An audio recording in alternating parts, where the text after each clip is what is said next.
सास की जादुई शक्ति। कौशल्या ने एक रात सपना देखा।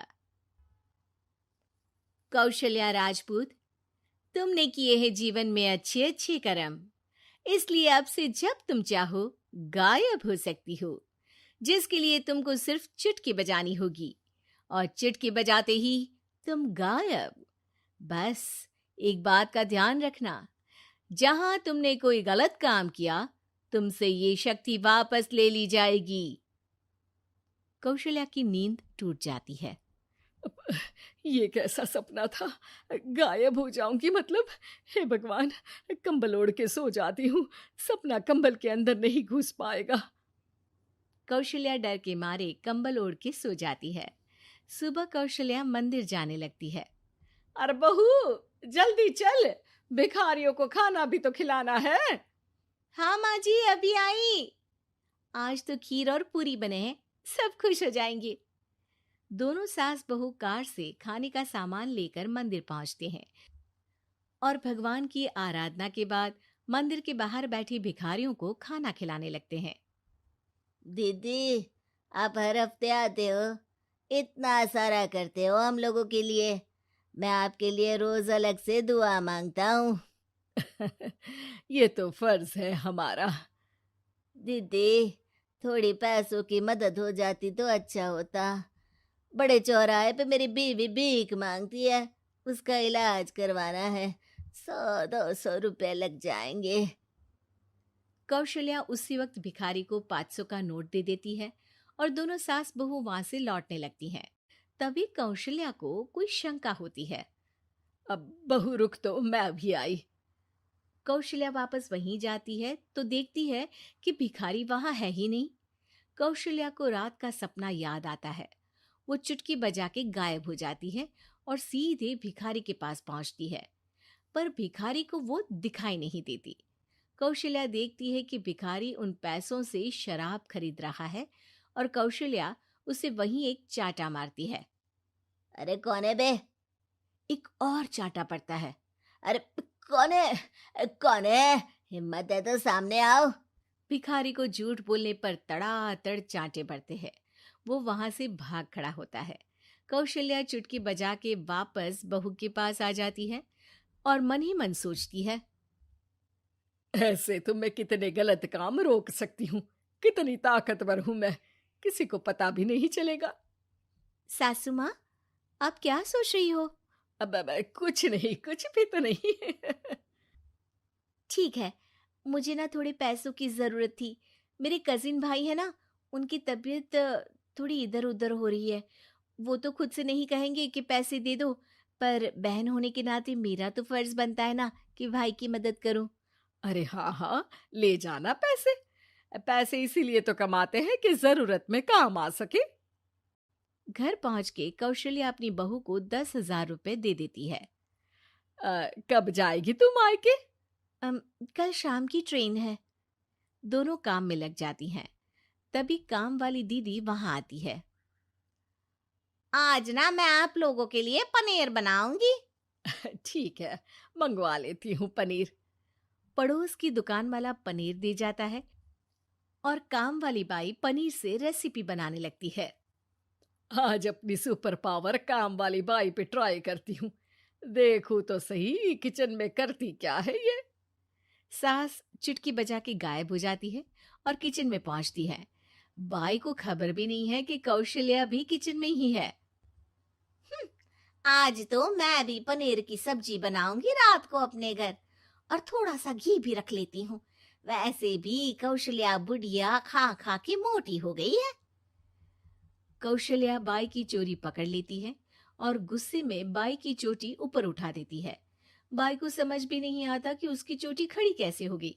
वो डर के मारे चीख पड़ती है। बहू भागते हुए किचन में आती है। अरे क्या हुआ? ये तुम्हारी चोटी खड़ी कैसे है? करंट लग गया है क्या? पता नहीं, शायद किचन में ना भूत है। बाई वहां से भाग खड़ी होती है और कौशल्या चुटकी बजा के अपने कमरे में टीवी देखने लगती है। बहू वहां जाती है। माँ जी, किचन में ना भूत है, बाई भाग गई। अरे भागने देना, भूत का तो पता नहीं, किचन में चोर जरूर था और वो थी अपनी काम वाली। अच्छा हुआ चली गई। बहू को कुछ समझ नहीं आया। उसने किचन में जो देखा उसके सदमे में जो थी वो अभी तक। अगले दिन बहू अपने मायके के लिए निकल जाती है। कहीं भिखारी और काम वाली की तरह बहू भी तो मुझे धोखा नहीं दे रही। अरे कहीं वो पैसे ले जाके शॉपिंग तो नहीं करने वाली ना। अभी पता लगाती हूँ। मुझसे कुछ छिपा है भला। जैसे भगवान सब देख रहा है वैसे ही मैं भी सब देख रही हूँ। सास को अपनी शक्ति पर घमंड आ गया था। वो अब अच्छे काम करने की जगह अपनी शक्ति का इस्तेमाल खुद का शक मिटाने के लिए कर रही थी। वो चुटकी बजाती ही बहू के मायके चली जाती है। भैया, आपने बताया क्यों नहीं कि इतनी तबीयत खराब है? अरे तेरी सास बूढ़ी हो गई है, इतना भला काम करती है, उनकी मदद कौन करता है? यहाँ तो और भी लोग हैं ना। भैया, मेरे पास कुछ पैसे हैं। आप दूसरे डॉक्टर को दिखा दीजिए ना। अरे मुझे लगता है कि मेरा टाइम आ गया है, मुझे जाना होगा। कमरे में भाई की आत्मा को लेने यमदूत आ चुके थे। कौशल्या भले ही किसी को नहीं दिख रही थी, पर यमदूत ने उसे देख लिया। यही आत्मा है शायद, परछाई दिख रही है, पहले ही तैयार खड़ी है। अरे आप कौन हो? यमराज का नाम सुना है? हैं? आप यमराज हो क्या? नहीं, हम उनके यहाँ जॉब करते हैं, आत्मा उठा के ले जाते हैं डिलीवरी वाले। चलो अब तुम्हारा टाइम पूरा हो गया। अरे आप शायद ना वो बिस्तर पर पड़े आदमी की आत्मा को लेने आए हो। मैं तो बस यहाँ देखने आई थी कि मेरी बहू कहीं मुझसे पैसे लेकर शॉपिंग करने तो नहीं चली गई ना। मतलब तुम्हारे पास शक्ति है गायब होने वाली? हाँ। तुम ऐसे तुच्छ काम में उपयोग कर रही हो ऐसी दिव्य शक्ति का। अब तो तुमको ही लेके जाऊंगा। अरे नहीं नहीं, कल मुझे किटी पार्टी में भी तो जाना है। अब नरक में ही करना किटी पार्टी। नहीं नहीं नहीं। 3 बार नहीं क्यों बोल रही हो? टीवी सीरियल चल रहा है क्या एकता कपूर का? अरे प्लीज मुझे जाने दो। आप तो उस बीमार आदमी की आत्मा को लेने आए थे ना। गलत डिलीवरी करोगे तो यमराज डांटेगा ना। बात तो सही कर रही हो, पर हमको उस पे दया आ गई। अभी उसकी उम्र ही क्या है, पर कुछ तो लेके जाना पड़ेगा ना। एक काम करो, अपनी शक्ति दे दो, गायब होने वाली। हैं? अरे क्यों? तुम पृथ्वी लोक का भ्रष्टाचार रोक सकती थी, चोरी रोक सकती थी, अरे कोरोना रोक सकती थी, पर तुमने अपनी बहू की जासूसी करना शुरू कर दिया।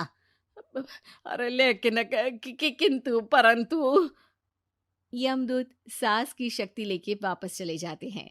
कौशल्या की परछाई हवा से नीचे गिरती है और जमीन पे आते आते कौशल्या का शरीर सामने आ जाता है। अरे लग गई, कितने ऊपर से फेंका। माँ जी, आप यहाँ ऊपर से कैसे गिरी? अरे समधन जी, आप अचानक कमरे में। सब घबरा जाते हैं। सास बहू को सारी बात बता देती है। ये लो आपके 10,000 रुपये। आपको मुझ पे इतना भी भरोसा नहीं है? अरे बहन, मुझे दर्द नहीं हो रहा है, अब अचानक से सब अच्छा होने लगा है। अरे तो फिर बिस्तर से उठ जाओ और मुझे लेटने दो। गिरी हूं ऊपर से तो पूरा बदन दुख रहा है। भाई को तो यमदूत ठीक करके जाते हैं, पर कौशल्या देवी दर्द के मारे बिस्तर पर आ जाती हैं।